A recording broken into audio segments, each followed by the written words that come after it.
এবার কাঁপছে কলকাতা, কারণ কলকাতায় একজন তরুণী চিকিৎসককে খুন করা হয়েছে। আর শুধু খুনই নয়, ধর্ষণ করার পর ওই তরুণীকে খুন করা হয়। আর এটা নিয়েই কেঁপে উঠেছে কলকাতা। আসলে ঘটনাটি কি ঘটেছে? কলকাতার আরজি কর মেডিকেল কলেজ হাসপাতালে একজন তরুণী চিকিৎসককে প্রথমে ধর্ষণ করা হয় এবং তারপরে নৃশংসভাবে তাকে খুন করা হয়। আর এর প্রতিবাদে কলকাতায় নেমেছে বিক্ষোভের ঢল। আর ওই তরুণী চিকিৎসকের হত্যার বিচার চাইলেন টলিউডের বেশ কয়েকজন তারকারাও।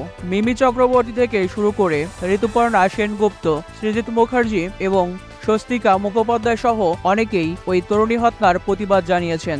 মিমি চক্রবর্তী তার এক্স অ্যাকাউন্টে লেখেন যে এই ঘটনাটি পুরোপুরিভাবে ক্ষমার অযোগ্য, কড়া শাস্তি পায়। আর যে বা যারা এই হত্যাকাণ্ডের পেছনে জড়িত আছে তাদের প্রত্যেকেই যেন কড়া শাস্তি পায়। মিমি আরও লেখে যে এই হত্যাকাণ্ডের অপরাধীর এমন শাস্তি হওয়া উচিত যাতে আবার এই ধরনের কেউ জঘন্য অপরাধের কথা ভাবলে যেন তার মেরুদণ্ড কেঁপে ওঠে।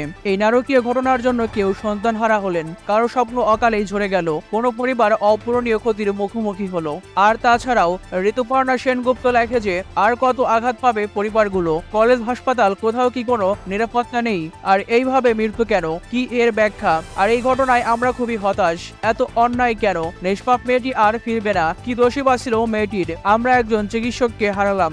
আর ওদিকে সৃজিত লেখেন যে আমার শহর আজ কুণ্ঠিত বড়, ক্ষমা করো তুমি মেয়ে, পুরুষ বলেই গাইছি এ গান, শুধু মার্জন আছে।